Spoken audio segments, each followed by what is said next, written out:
Please join me in welcoming Stephanie Weaver. Thank you, Gail. You're welcome. I appreciate the opportunity to support the department today and their professional development series that they've been providing to local school districts and child development centers throughout the state. So thank you for inviting me to be here today. Today we're going to talk about avoiding pitfalls in early childhood Part B.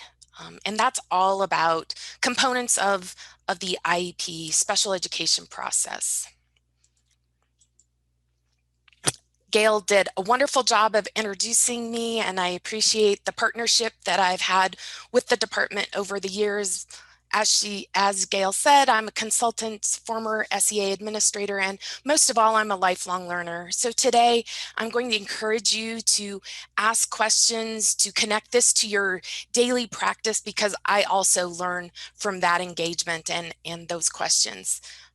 As I work for Pangora Consulting. I live in Lander, Wyoming, and I get the opportunity to train, conduct professional development really across the country.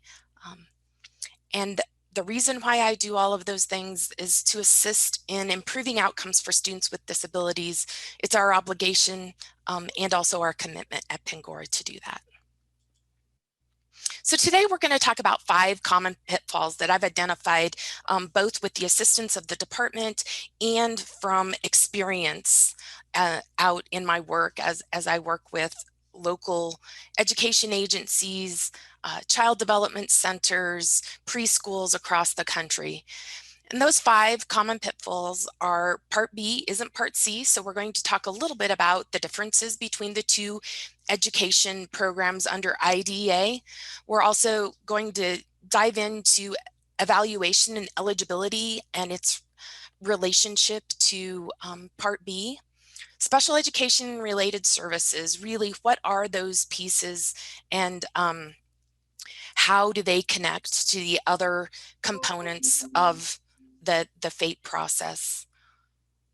Spend a little time talking about least restrictive environment and what that looks like in the early childhood setting. And then finally, measuring progress. And measuring progress is all about ensuring FAPE.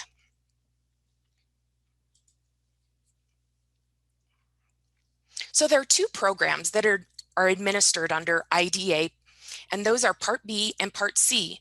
And since many of the preschool centers across the state provide services in both programs, I thought it would be helpful to just review some of the key differences in that impact that it might have on implementation and where there might be confusion or how it could cause, be a pitfall for IEP teams as they're developing IEPs for Part B.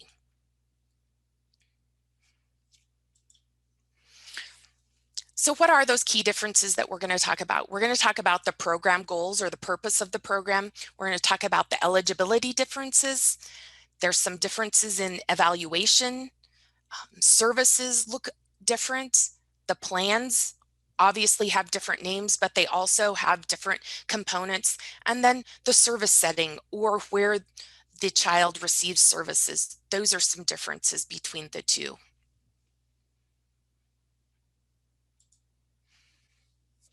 So program goals. As defined, Part C supports the family to meet the developmental needs of children with a delay or a disability. So the focus is on the family component and assisting with providing supports to the child. Under Part B, the focus is educational. It's tied to a curriculum and it supports a child's access and progress in the curriculum, in that preschool curriculum. Eligibility. Eligibility is defined as a significant delay in development. Professionals determine that significant delay. Under Part B, we have eligibility criteria. There are 13 eligibility criterias in Wyoming. Those are federally identified and state-defined eligibility areas. But the key difference too is the need for special education and related services. So it's this need for specialized instruction. Key difference between Part C and Part B. As far as eligibility, eligibility under Part B is two-pronged. It's that they meet the eligibility criteria, the IDEA eligibility criteria, and there's a need for special education and related services, as opposed to just the identification of a significant delay in development. There's also a differences between the evaluations that are conducted between Part C and Part B. In Part C, there are developmental evaluations in 5 areas of development. Under Part B, it's a team of qualified professionals, and that includes the parents, to be able to determine what information they plan, what information is necessary for the eligibility to be able to identify, is the student eligible, and what are the educational needs in all areas. So really we're trying to, under Part B, we're asking and answering the question, how does the child's disability affect their ability to benefit from early childhood education? So what is that educational impact? So again, slight differences, more educational focus under Part B than Part C.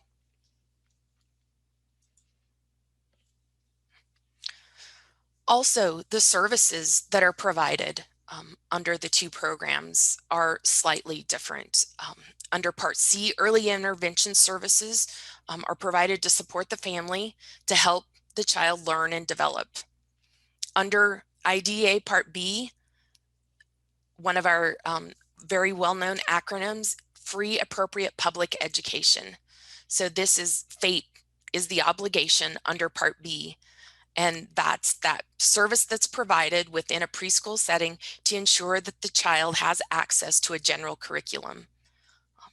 And it's linked by ensuring that it enables the child to meet the educational standards, or in this case, we sometimes refer to those early learning foundations. So what is the students need in order for them to benefit from the general curriculum? And that's FAPE. And that's what the services ensure under Part B. We have some tools, some plans that are developed under both programs. Under Part C, it is the, under Part C, it's the Individualized Family Service Plan, and this documents the family's desired outcome for their child, and as well as supports and services that are to be provided in order to make the family's desired outcome, make progress in that area. Under the IEP includes the present levels where the needs of the student or the child are documented. It's also connected to then goals that the IEP team develops based on those needs, and the services are developed in order for this child to be able to make progress on those goals. And then finally, we have to talk about how is progress going to be measured, and that progress is measured in the general curriculum. So how is the child making progress in the general curriculum? Those pieces of the IEP need to be linked in order to demonstrate educational benefit for the child.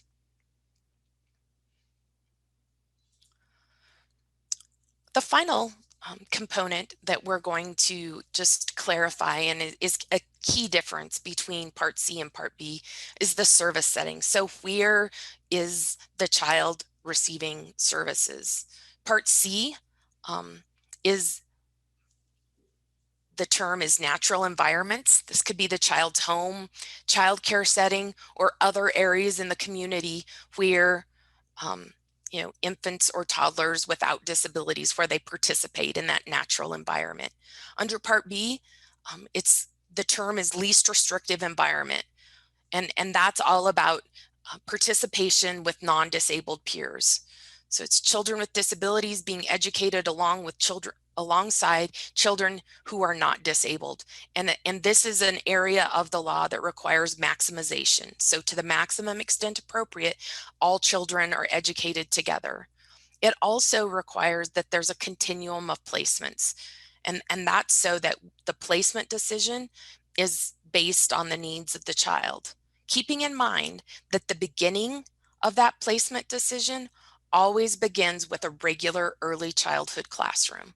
And then we're going to talk later on specifically about least restrictive environment, but understand that the beginning of that continuum is always a regular early childhood classroom. And there may be reasons based on a student's need why they don't receive services in a regular early childhood classroom, but it's always the starting place of that discussion.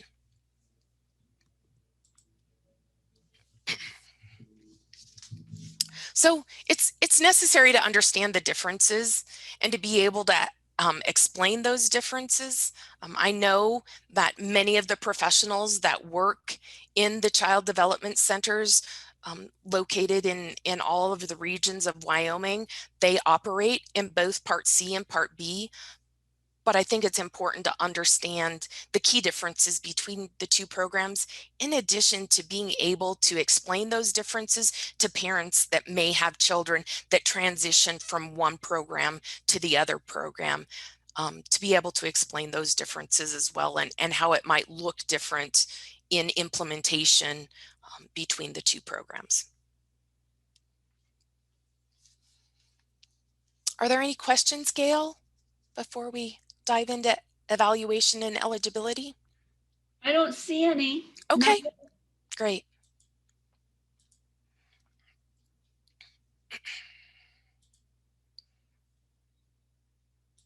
So we're going to make that transition to talk about evaluation and eligibility under Part B.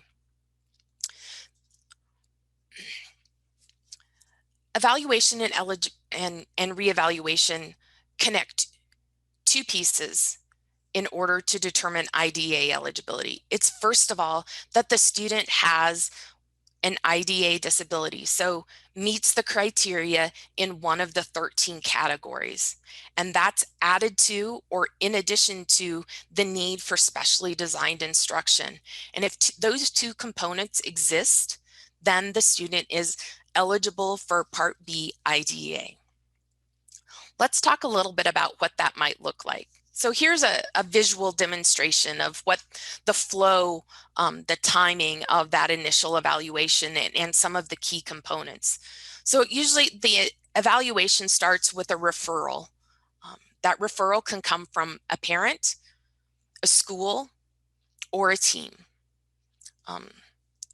Most of the times in the school setting, those come from a school or a team or the parent. I think the child development centers are in a unique position where oftentimes this is the entry point for a lot of parents. They may have participated in a screening or some sort of child find activity that was conducted, and that referral comes through that process. But understand that the parent or the child development center, school, team, those are the two that make the referral. At the point of referral, that's where those procedural safeguards attach. So all of the rights associated with the IDA are provided, those protections are provided to the parent and the child at the point of referral.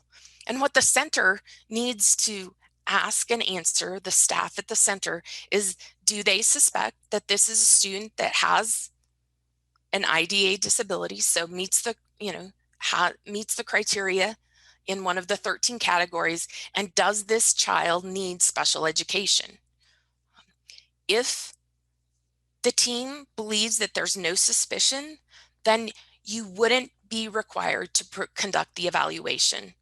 It would require issuing prior written notice explaining why the center is not going to evaluate the child and what data they depended upon in order to refuse, so to say, conducting the evaluation.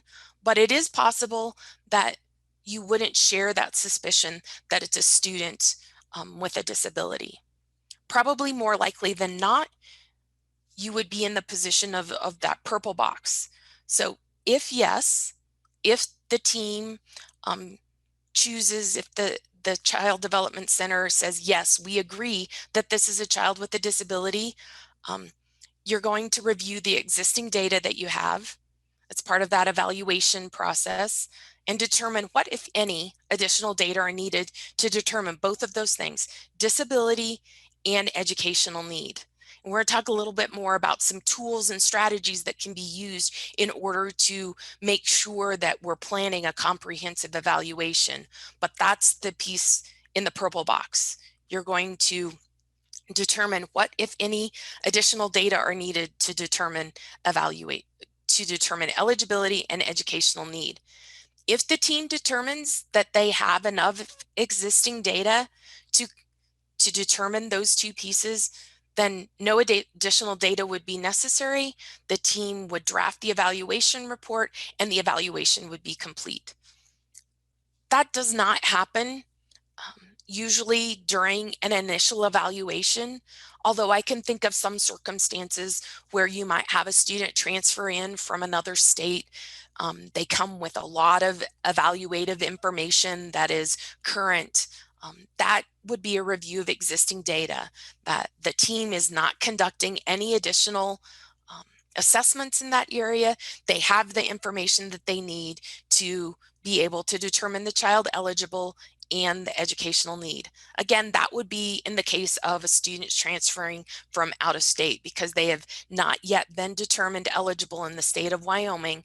You would be conducting an initial evaluation for a student transferring from out of state within that same school year.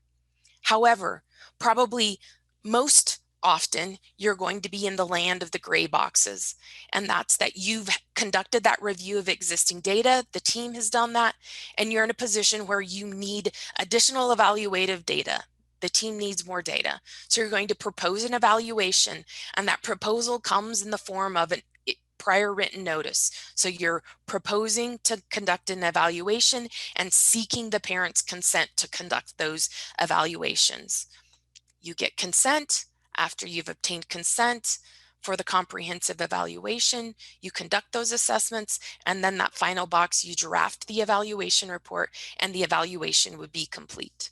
So that's clear from the point of referral through drafting or completing the evaluation. Ensuring that the parent participates in both the planning, the review of existing data, having input into additional assessments that might be necessary, seeking their consent for that, conducting the evaluation, and then providing that report.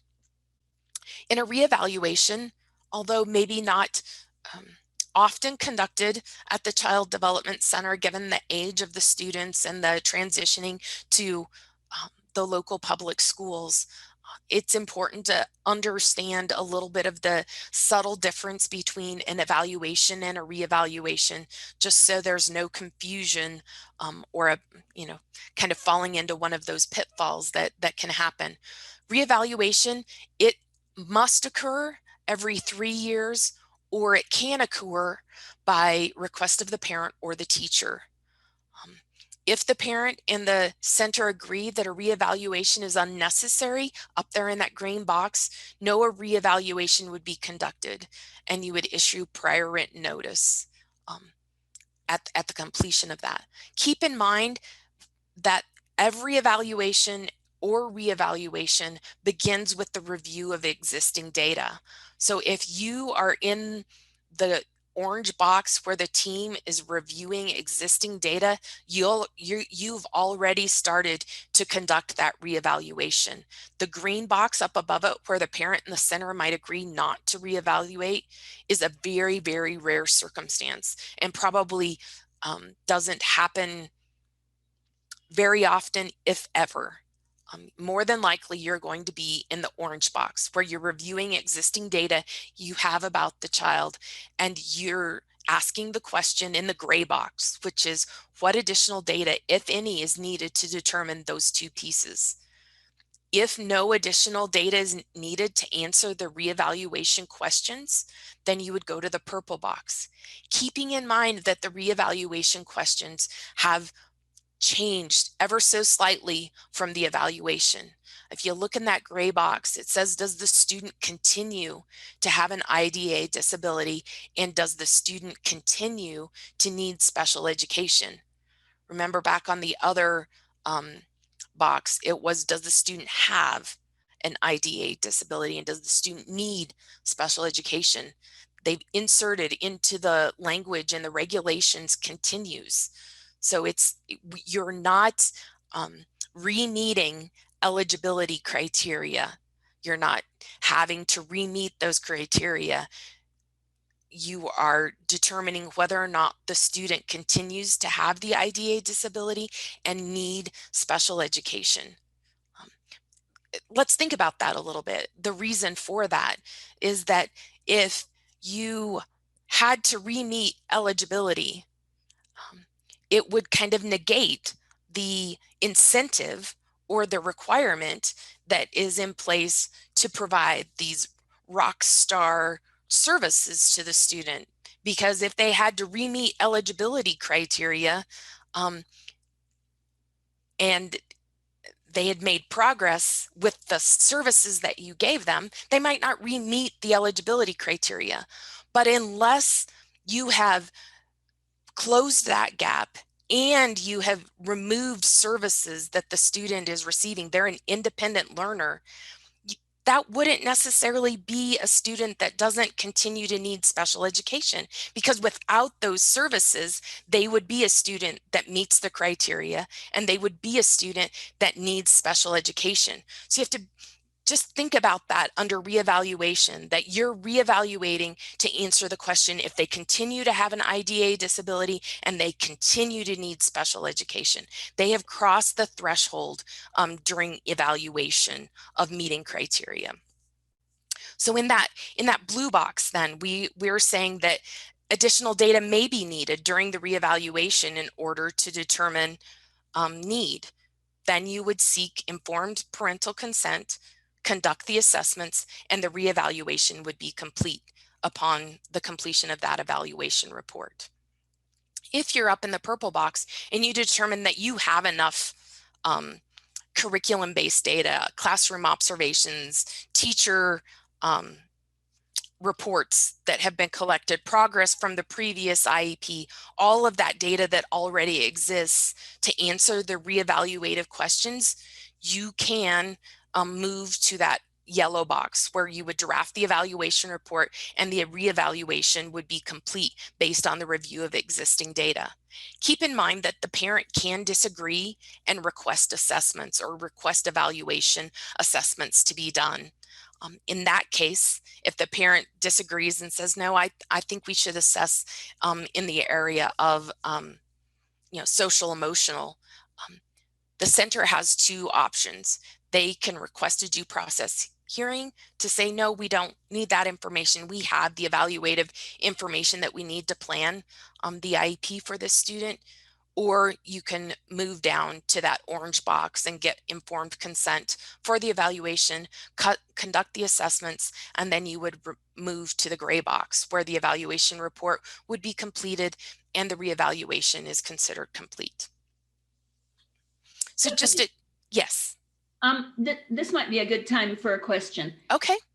So to your point about not having to requalify for eligibility, does that apply to out-of-state students who are due for reevaluation as well as in-state? So the out-of-state reevaluation, the out-of-state student would not be a reevaluation. The out-of-state student would be an evaluation. So if they transfer in within the same school year, you would be in the area of evaluation. So yes, they would have to meet the criteria because they've never been evaluated in Wyoming and met Wyoming's criteria, because the criteria are one place where states have the latitude to develop their own criteria for each of the disability categories. The feds name them, but the states have the authority to determine what those criteria look like. So for a student transferring from out of state, they would be you would be conducting an initial evaluation. Okay. For a child transferring between centers, so maybe moving from Casper to Evanston, that if an evaluation was necessary, you would be in the area of a reevaluation, because that's a child that's already been determined eligible under Wyoming's criteria. Okay, thank you. You're welcome.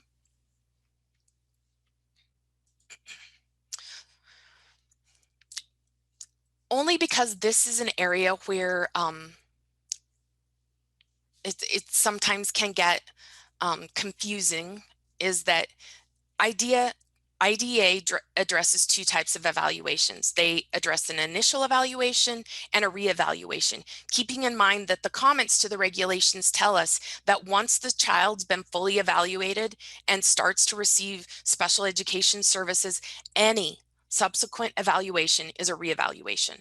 And we know that because it explicitly tells us that. You're going to hear this over and over again because I think it's a really important point. And we're going to talk about how it can kind of set the IEP team up for not having success if we don't keep in mind that the purpose of the initial evaluation is two-pronged. It's one, that the child has the IDA disability, and two, that we look at evaluation to determine what are the educational needs of the child. And it's educational need, all of them, not disability specific. The needs are unique to the child. We also have to keep in mind that there are some compliance procedural pieces that are woven throughout this process. And so 60 is important to us because that's the number of days that we have to complete the evaluation process. The timeline starts when the center receives informed consent from the parent, and the timeline ends when all of the evaluations have been complete and that evaluation report has been developed. So 60 days between informed consent and the completion of the evaluations. Every evaluation is developed, and that should be every evaluation and reevaluation is developed to be comprehensive. It's not focused on, getting a particular score. We can't stop at that piece. You have to look at the whole child, because that second piece of it, in my mind, the most important part of the evaluation is to identify what are those needs that we're going to plan for in that IEP. So don't stop at the point of obtaining that eligibility score piece of it. We can't stop there. And as I mentioned earlier, every evaluation and reevaluation, it starts with the review of existing data. And in fact, we know this because it's called out in the regulations. They specify a process of how you review existing data. It's a part of an initial evaluation and any reevaluation. Things that might be important to look at could be evaluation or information that are provided by the parent, keeping in mind that the parent is an integral part of the IEP team. So this is a way of demonstrating parent participation in that process. When you include them, you must include them in this evaluation planning process. So it may be evaluations and information provided by the parent that you review as existing data. It could be current classroom based. If this is a child who's been attending a preschool, there may be information about their performance in an early childhood classroom. It could be other types of local center-based assessments, classroom-based observations, different components that might already exist if this is a child that's been participating in a preschool. There also may be some observations by teachers or related service providers. Again, keeping in mind this might be a child that has been already found eligible and is receiving services. And as part of that reevaluation, you would want to use all of that rich data and information that had been previously collected. And you're doing this under that umbrella of reviewing existing data. It's possible that this conducting the review of the existing data, it can be accomplished many different ways. It doesn't necessarily have to be a face-to-face meeting. It could be input that's collected electronically. It could be, staffing conversations that you have internally, and then sharing that and getting information from the parent.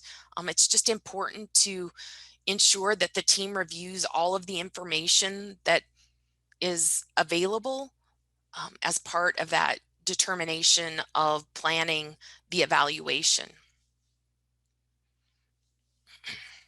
So why, why is it important to review all of this data? Why don't we just go to getting consent and move on from to the evaluation?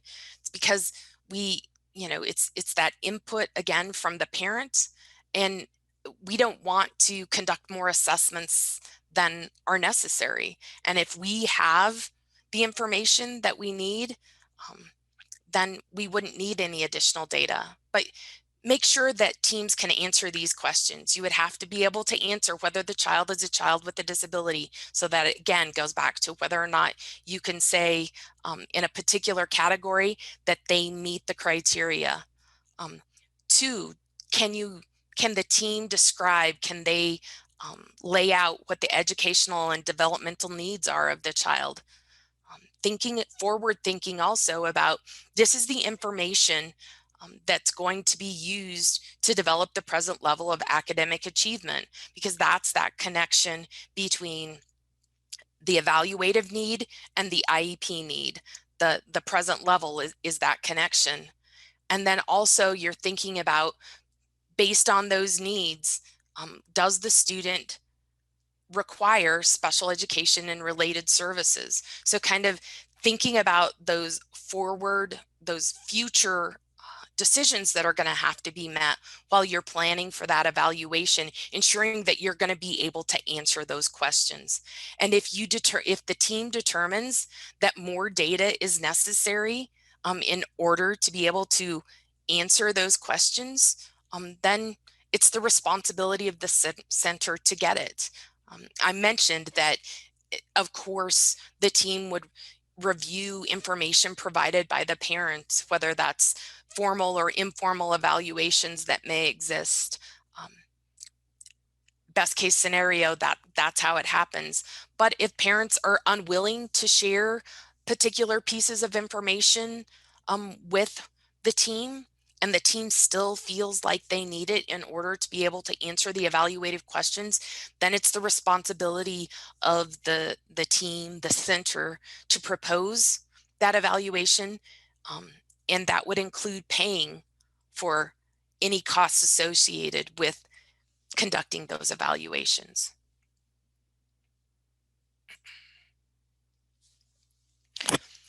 Here's a little tool to be able to use, and it's the evaluation wheel, and it looks at those areas where students may either have gaps in their performance as compared to peers, or there may be concerns expressed by parents, concerns expressed by teachers, could be concerns expressed by the child's current preschool teacher if they're attending a preschool. But the idea that the evaluation wheel supports is that it provides a visualization of what that planning process should look like. Think about it in terms of a probing question model. So you're going to go around that evaluation wheel. I'm going to go back to it because this is a good visual. Go around that evaluation wheel, and you're going to ask the team, people, it could be the current preschool teacher of the child, a special education teacher of the child, the parent, related service providers, others that might have information about the child. And you're going to ask, does anybody have health, vision, or hearing questions? What data do we have to answer those questions? Do we need data about health, vision, or hearing? And that's how you would plan that evaluation, by going around and using a probing question model. Another key idea is that everybody will receive a link to some handouts at the end of this session. But thinking about creating an evaluation question bank, the model that you will receive has some questions already in each of the areas. So the question bank corresponds to the evaluation wheel, but it helps the team start to talk about what do you need to know about the child? What do we all, what does the team already know about the child? And then, using this question bank to initiate dialogue about each of these areas so that you can then ensure that when you go to develop that present level of performance, again, connecting the needs from evaluation to the needs identified in the IEP, you'll have a response to those questions that need to be answered in each of these developmental areas in order to plan the IEP for the child. Specifically, just talking about those evaluation procedures. The evaluation has to include a variety of assessment tools. Professionals and the team will find it difficult to describe a child's performance in appropriate activities if you don't collect enough information during the evaluation process. In fact, here's an example. Many teams oftentimes spend a large amount of time assessing children using published norm-referenced instruments. These are super valuable instruments in that they are able to assess a child's performance in developmental domains and describe the performance relative to peers of the same age. So super helpful in being able to answer the question, is there a delay in the child's development? So that kind of important eligibility question, but keeping in mind that that's only one piece of the evaluation process. Remember, the second question is, if the disability exists, how is that affecting the child's ability to participate and make progress in appropriate activities? And really to get at that piece of it, to assess a disability effects, how the disability affects a child's ability to participate in those appropriate activities, yet those evaluation measures need to really evaluate the child within more authentic activities. So you can use, propose or use informal and formal measures. It might be curriculum-based assessments, structured observations, rating scales, rubrics, work samples, language samples. It could be a checklist, but really being able to get at that piece of it about how it affects their ability to participate and make progress in appropriate activities doesn't often come from those norm reference tests. So that's why, as part of that evaluation procedure, it's important to use a variety of tools, not relying on any single measure assessment as the sole criterion, and also that ensuring that those instruments are technically sound. It's also important to remember the purpose of the assessment. Whether you're screening, looking for instructional, trying to make diagnostic evaluations or program evaluations, you need to select and administer those assessments in a non-discriminatory manner.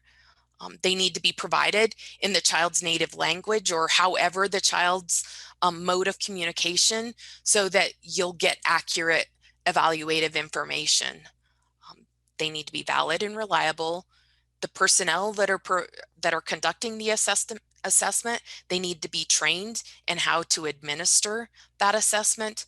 And then whatever assessment is chosen, they all come with instructions from the producer, and those need to be administered according to how the instructions require it to be administered.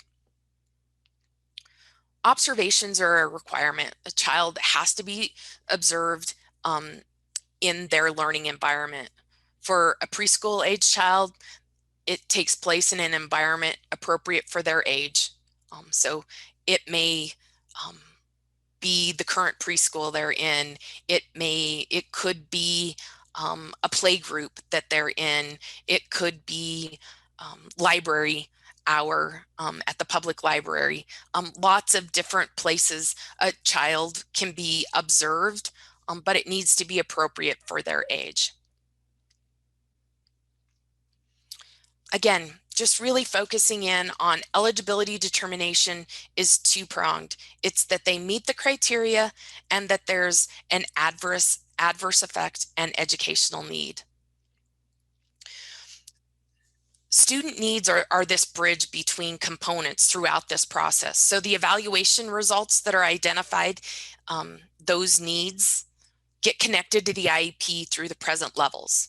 So we've conducted the evaluation, we've determined what those student needs are, and those are connected to the IEP through kind of bridged through the present levels. So the sources for the present level are those evaluations that were conducted, the progress monitoring, again, that existing data that might be available, any prior year IEPs, so the report of progress from a prior year IEP, that should be in the present level, because again, we're trying to make that connection to all this evaluative information that we've used to gather the students' needs and bring that forward to the IEP needs and connecting that to present levels. And again, for preschool students, it's academic, developmental, and functional needs of the student and how the disability affects their participation in appropriate activities. So what does the present level look like? Here's some kind of considerations if you're reviewing your present levels to make sure that you got all of that evaluation information, that those needs into the present level. Make sure you ask questions about, is it specific to this child, individualized to this, to describe this child, includes against that educational need. What's the effect of the disability on the child's progress in appropriate activities? Describe their current performance. And again, that's current performance as compared to peers. Identify their strengths, identify the needs. Statements need to be supported by all of that evaluative data that you've gathered. And the present level is really where you begin to establish that baseline for creating goals, for measuring progress, for determining how much services need to close that gap between where the student's currently performing and where they need to get. What are some of those appropriate activities? How does that exist? It might be literacy and math, listening to stories, play, small and large groups, playing with friends, interacting with adults, so on. But think about these activities, consider the range of activities that take place throughout the child's day, and what needs or skills does the child need to have to be able to make progress in those activities. So this is where you really start to distill down those needs to what are those skills that the child has to be able to make progress in activities. So again, that connection should be on the minds of the IEP team. That connection to the present levels should be on the minds of IEP team members as you develop that evaluation plan. Too often the pitfall is to stop once the child's determined eligible in a particular category. But keeping in mind that the work that we just talked about, that's the work that needs to be as a result of that evaluation. You need to be able to identify the needs of the student. So don't forget about that importance of determining the child's educational need across environments through evaluation. These considerations might assist you as an IEP team member with describing all of the child's educational needs. So I'm providing you these considerations to think about during that planning process, knowing that the team needs to be able to connect those needs to the present levels of academic and functional performance and goals and services. So again, just some other considerations to keep in mind as you're developing that evaluation plan. Because evaluations, all of them have to be comprehensive and they have to get at eligibility and need. Gail, are there any other questions about evaluation eligibility? I do not see any in the Q&A box, Okay. but if anybody has a question at this point, please feel free to enter it in that and Stephanie will address it. Thanks, Gail. You bet. Not seeing any questions. If they do pop up, I'll be sure and let you know. All right, we'll keep going. So what services does the child require? We talked about during the evaluation component of it is that there's this concern sometimes about not getting to those educational needs. And there's a concern also that it's two-pronged, right? So we're looking at, does this child meet the eligibility criteria and do they need special education and related services? So disability doesn't always equal eligibility. You must have a need for special education and related services. So it's important to understand what the definition of special education and related services is, so that you can determine whether or not this is a child that is IDEA eligible. So what do we mean by the need for special education? We don't have to guess in this case because it's defined, and it's important to know the meaning because it'll help IEP teams to understand what it is and also what it isn't. Special education is specially designed instruction at no cost to the parent to meet the unique needs of the child. And this could be instruction that's conducted in the classroom, in home, in hospitals, in institutions, and other settings. The piece here is that it's specially designed instruction. So it's some sort of instruction specific to the child's needs that that can occur in a plethora of settings. The related service is also a defined term, and it is defined as transportation and such developmental, corrective, and other supportive services that are required to assist the child with a disability to benefit from their special education or their specially designed instruction. These two are linked together. They work together to support the child's needs. Don't misunderstand the relationship because it can be a pitfall if that relationship is not understood and developed in the IEP. Specially designed instruction is also a defined term. So kind of focusing in on that highlighted area, it's instruction to address the unique needs of the child that result from the child's disability. And what the specially designed piece of it is that it's adapted, and you're adapting either the content, the methodology, or the delivery of that instruction. So the content, it might be a downward extension of a skill. It might be chunking items together. The methodology would be the instructional ways or the way activities are, how you engage the child in those activities. So it could be through games, storytelling, lecture, performances, field trips, learning stations, all of those different. So that methodology is adapted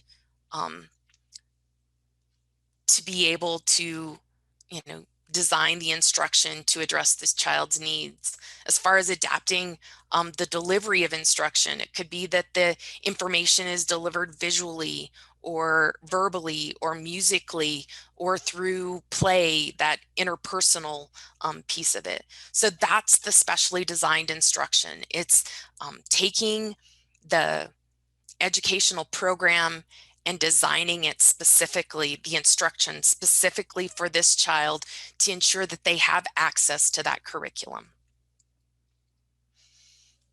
This comes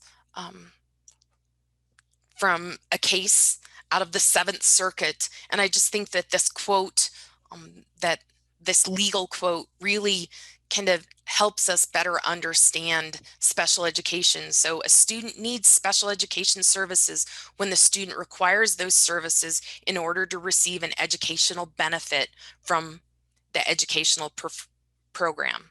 So it's that they need that specially designed instruction in order to be able to, benefit from this educational program, and in this case, this early childhood program. And visually, it looks something like this. You have the general curriculum that sits at the center. It's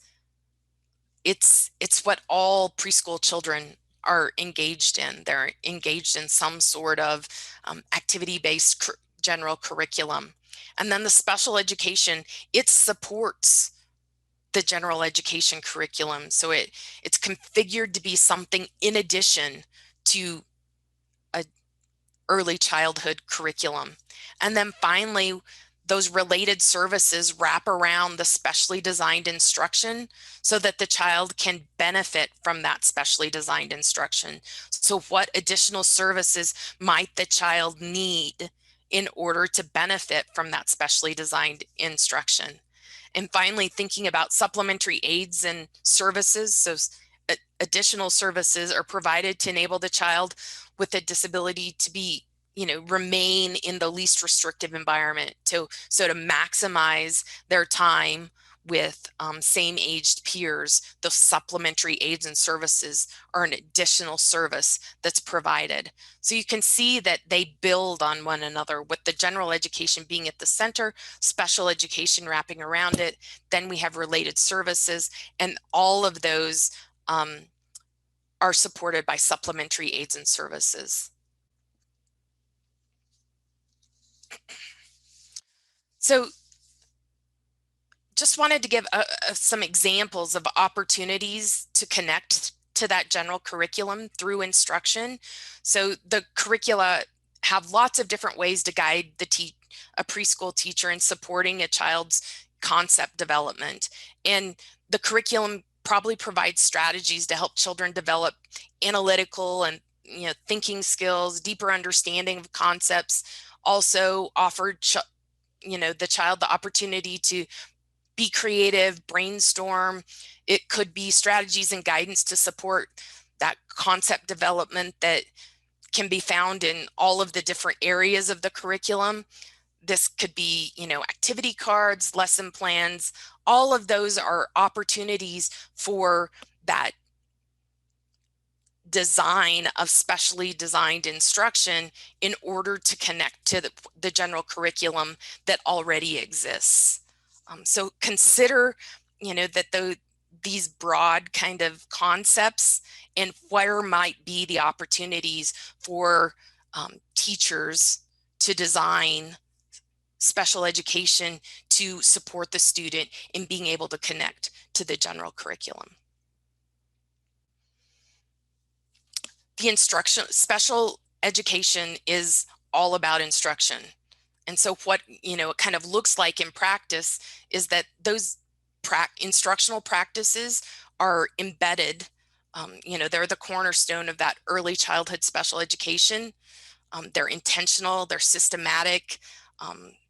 They inform how to teach, when to teach, how to evaluate, the effects of teaching, how to support and evaluate the quality of instructional practices that are being implemented. So really thinking about those instructional practices, preschool classroom teams, including the family, you're going to be able to review the classroom schedule. When is that instruction happening? It happens within and across routines, activities. All of those provide contextually relevant learning opportunities. So we're thinking about the child's IEP goals, and then connecting those with when does that instruction happen in the routines, in the activities that happen throughout the day, and then making that part of that targeted skill that's going to happen during one of those, and what supports how can you adapt the methodology or the content or the presentation of that activity or routine to really focus that as the specialized instruction for the child. Stephanie? Yeah. We have a question. Sure. Does specially designed instruction have to be delivered by a person who holds appropriate special education credentials? That is, a special education teacher or early childhood teacher. So the answer is that specially designed instruction can be provided by many individuals in the same way as we think about a general education teacher can provide specially designed instruction. Specially designed instruction needs to be designed by a special education teacher, supervised by a special education teacher, and monitored by a special education teacher. But if we think about students being in the least restrictive environment, or children being in the least restrictive environment, they may be in an early childhood classroom receiving instruction from a regular early childhood classroom teacher that's been designed by that special education teacher. It may be supported in some way by the special education teacher, may have supplementary aids surrounding the provision of that instruction. But specialized instruction, the definition requires that it's planned, it's monitored, it's the special education teacher would definitely have to ensure that the regular education teacher understands the instruction that they're being provided. But I often use the example of, if you had a child who was struggling with pre-literacy, and you had a literacy expert that was, trained in literacy, that would be the person that you would want to connect to provide the instruction for a child who was struggling with literacy skills.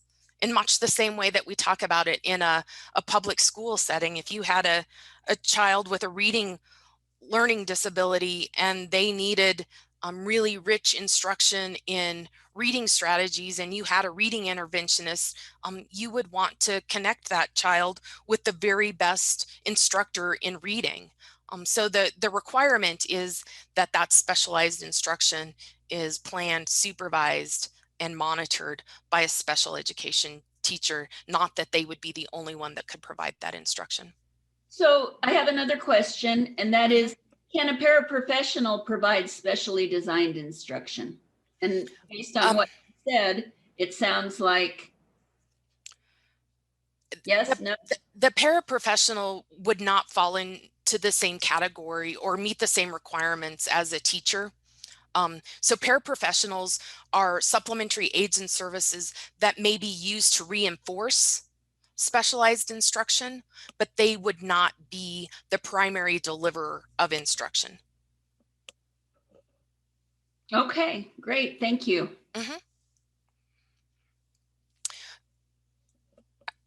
Just a caution, this is another area that sometimes can be confusing, but special education is all about instruction and access to the general curriculum. So you have to ensure that the related service is necessary for the child to benefit from the instruction. So connecting the dots, because if a child only needs a related service like counseling or OT or PT, then that's not a child that's eligible under IDEA. IDEA requires the need for specialized instruction. I want to point out that there is one exception to this rule, and that is that if a child is found eligible under speech language as defined by Wyoming state rule, it can be the specialized instruction when the student is only speech language eligible. But if the child is eligible under any other category, it automatically becomes a related service and must meet the definition then as described here, and that it's necessary in order for the child to benefit from the specialized instruction. So special education supports that early childhood education. They're not separate. Think back to that illustration, that visual illustration in early childhood education, that general education sits at the center. And then all of the other supports and services are in addition to that early childhood education.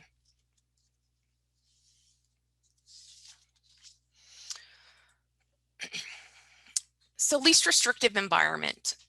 We're going to take a little time.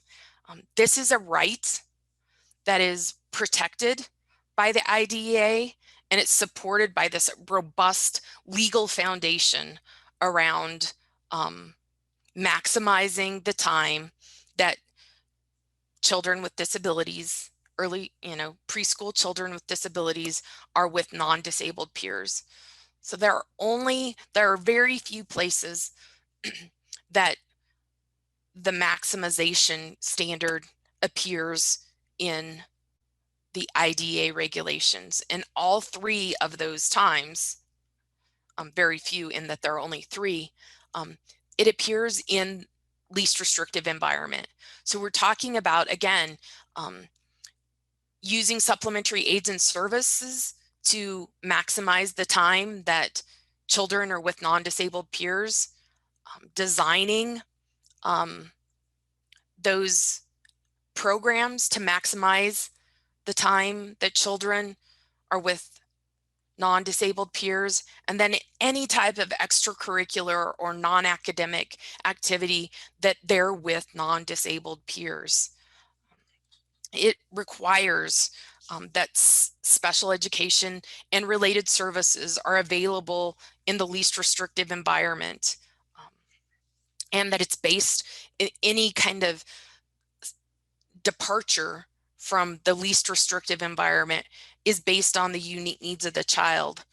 So there's just this strong, almost like a magnetic pull back to that early childhood classroom. It's the presumed starting point, and it also goes on to say that it's a regular early childhood setting in which the child would have attended if they did not have a disability. So it's thinking about that piece, I think, is a little, we need to be focused on maybe asking the question of, does the child currently attend a preschool setting? Because that would kind of start our conversation around least restrictive environment. That would be the first placement option that the team would want to consider, because the child's already in an early childhood classroom.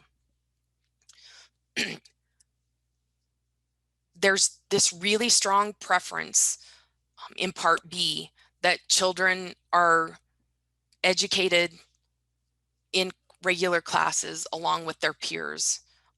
The term regular class also includes a preschool setting with typically developing peers. So I understand I get this question all over the country because there are very, very few states that have public preschool, universal preschool for students. But OSEP has, the Office of Special Education Programs, has not varied from this idea that the term regular class, it goes down to that 3 to 5 year old population. So that preschool setting, and that regular class should include non-disabled peers.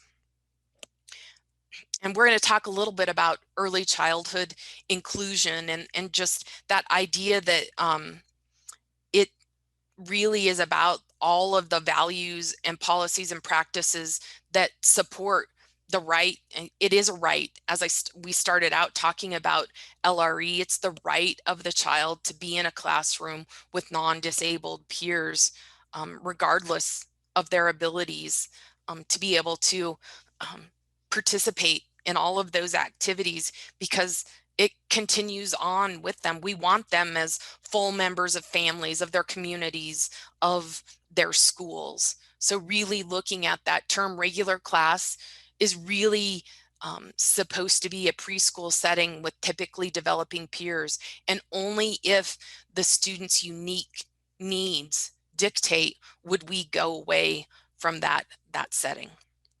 So what is a regular early childhood program? What does that look like? It's by definition a program that includes a majority of non-disabled children, so children that do not have IEPs, at least 50%. Some examples that may exist could be Head Start kindergartens, preschool classes offered to pre-kindergarten populations at public schools. Some of our public schools have preschool classes. It could be private kindergartens or private preschools. It could be group child development centers, or it could be childcare. Like all of those pieces could qualify, could meet the definition of regular early childhood program.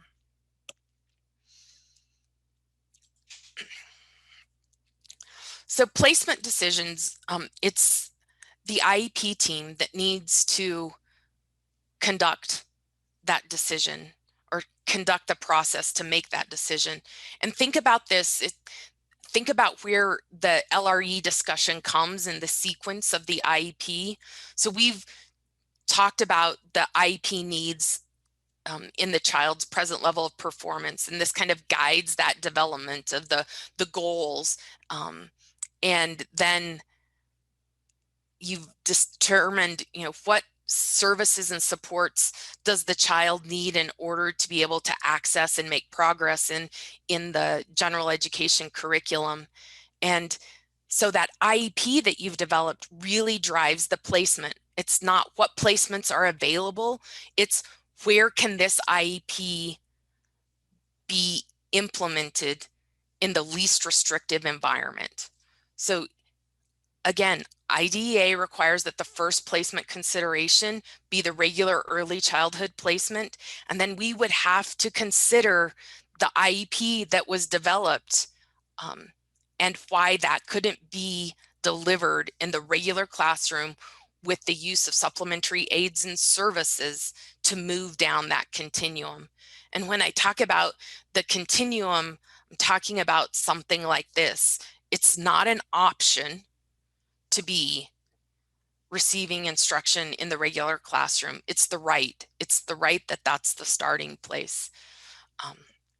In addition, if we're going to move to one of the more restrictive environments, and when I say move, I'm talking about the direction the arrow is pointing is going in a more restrictive environment, we have to be able to justify, is the language in the regulations, why the student with the use of supplementary aids and services can't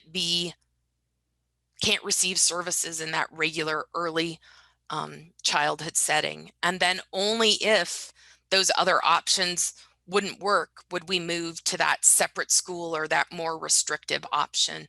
And then only if you had to go more restrictive, would you go to a residential setting. And home or bound or hospital is the most restrictive setting that any child or student can be placed in, because remember we said that the whole premise, the whole idea of least restrictive environment is time with non-disabled peers, and in a hospital or a homebound setting there's no access to non-disabled peers. So just keeping in mind that placement decisions shouldn't be based upon administrative convenience, the availability of space, the availability of related services, a particular category of disability, or the allocation of funds, how that works. Placement decisions have to be based upon the child's unique needs and their IEP, the IEP that was developed by the IEP team. And it's important to remember when in the sequence this idea of placement, determining placement and least restrictive environment happens. It happens at the end, after we've developed this rock star IEP, then the determination of where along the continuum, what's the least restrictive environment for this student. Stephanie, we've got a question. Okay. Are teachers of the deaf and teachers of students with visual impairments considered the special educator for specially designed instruction? If so, could a student get specially designed instruction from the teacher of the deaf or teacher of the student with a visual impairment and not necessarily from a special educator and still qualify for IDEA in Wyoming? I think that my answer is still yes, that a teacher for the deaf could provide specially designed instruction. And again, that specially designed instruction is designed with a special education teacher. They are, monitoring implementation. They are, part of that planning and that process. But yes, it's possible that a TVI or a teacher of the deaf could provide specialized instruction to a student who was visually impaired or deaf or hard of hearing. Okay, thanks. Mm-hmm. Just a little bit about to kind of emphasize that idea of preschool inclusion. This is from a research project by AIR, a research institute. In 27 years, the practice of providing special education and related services in regular early childhood settings to preschoolers with disabilities has increased only 5.7%, and many young children with disabilities continue to be educated in separate settings.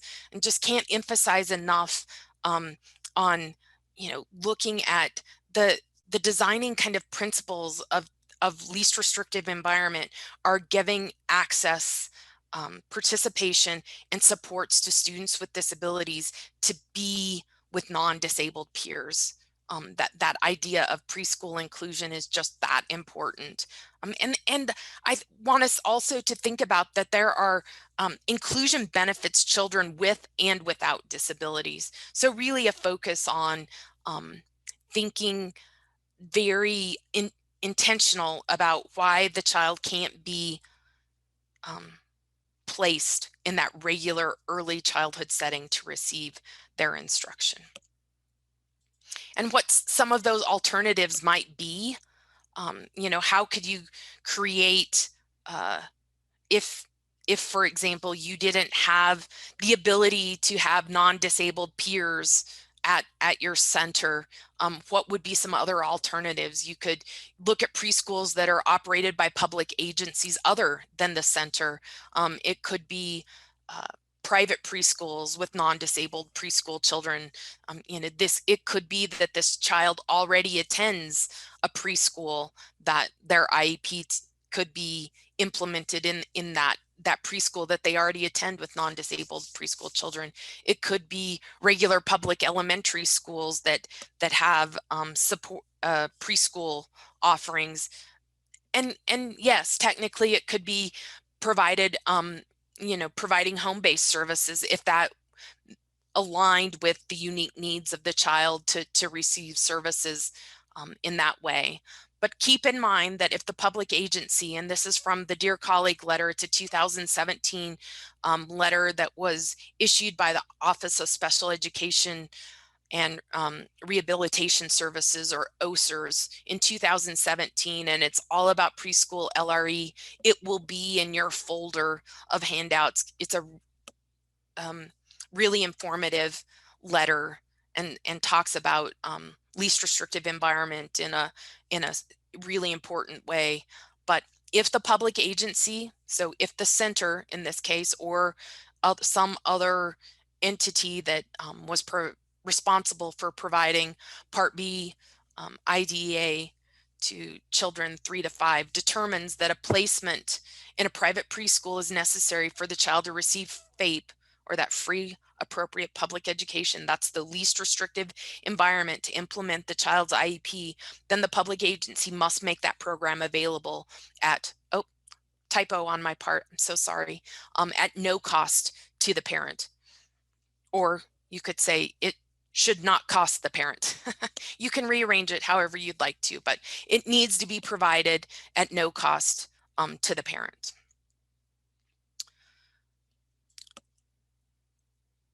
I just think that this question is really important when you're considering that placement decision. When you get to that point in the IEP that you're talking about placement, is that I think it's important to ask, what if the child already participates in a preschool program?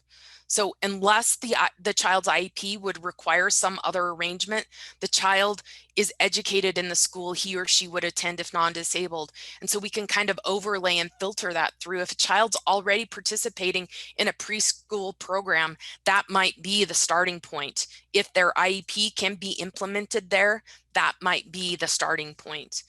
And that the center would need to ensure that the child has the ability to receive the special education and related services in that preschool program. Keeping in mind that, the center does have a responsibility to make sure that that placement or that preschool program, provides the child, think about the center of that circle. It needs to provide the child with access to a general curriculum and then provide, supporting it through special education and related services.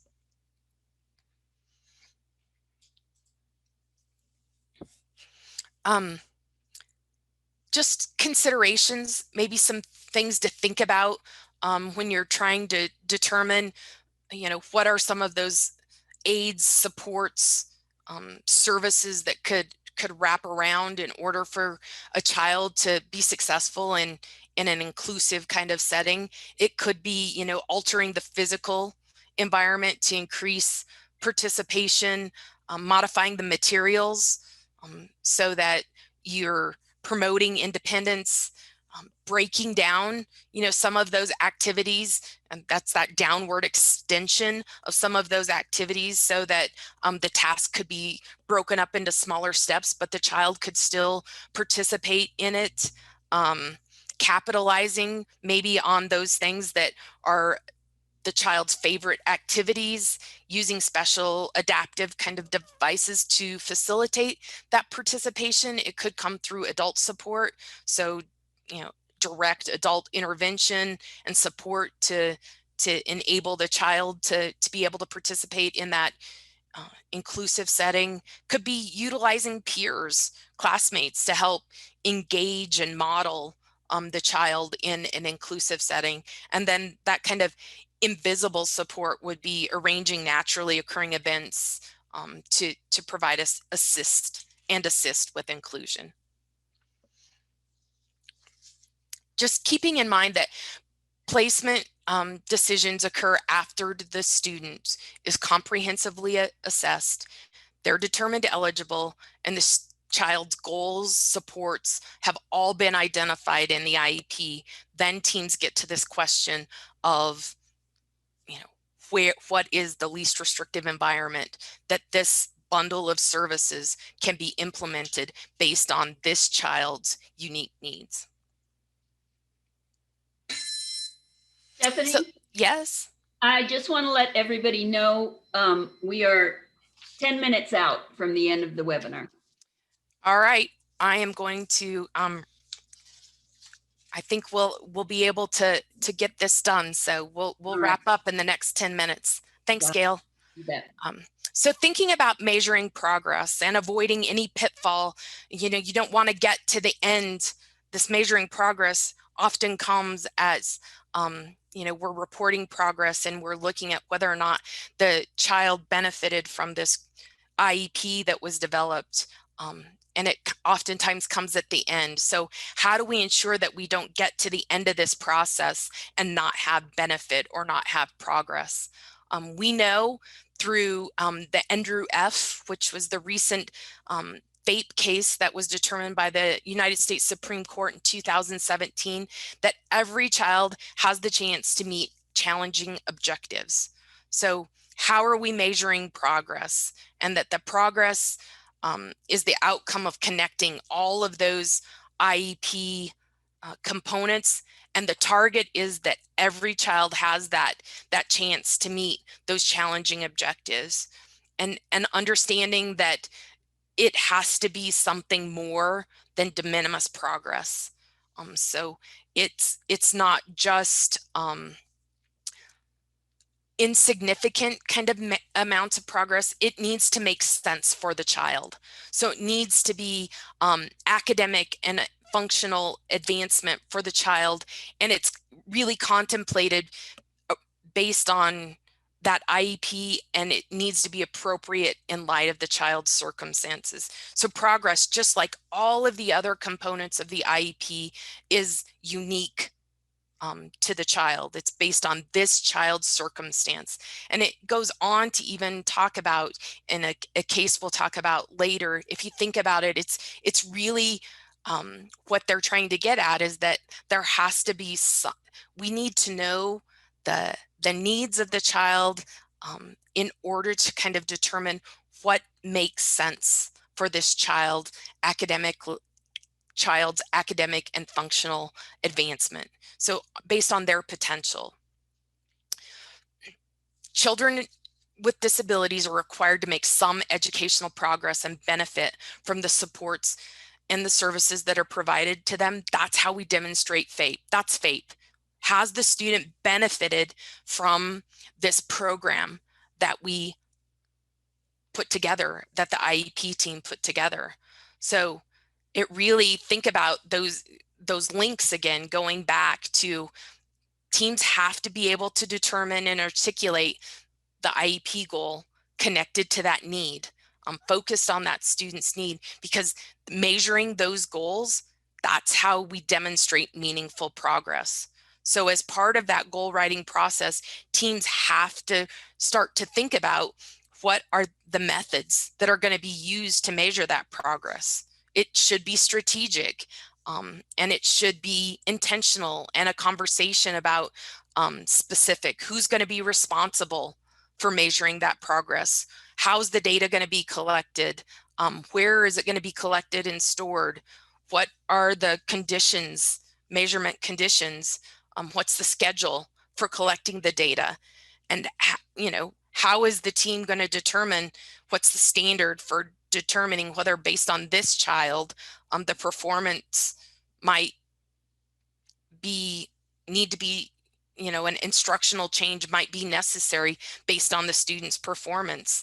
What's that standard? Is it 8 weeks? Is it 10 weeks? Is it after the first measuring period?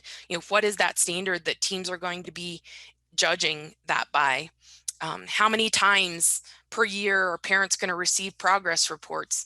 What is the method that parents should expect to be informed about progress?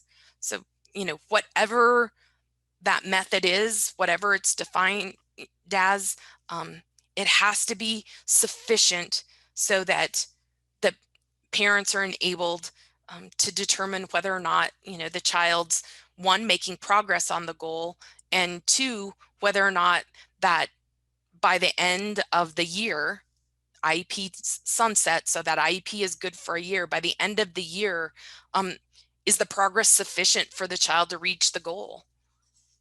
And again, it's all focusing kind of on that student's needs.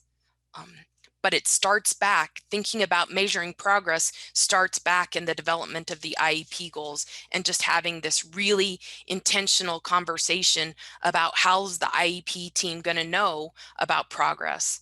And it needs to be appropriately ambitious progress. And it can be ambitious if the student's been comprehensively evaluated to determine all of their needs. Those evaluative needs get identified in the IEP in the present level, the design of those measurable annual goals to address those skill gaps created by the needs, and then providing services in the LRE. We finally get to where now we're able to document the growth because we planned for that as part of the whole process.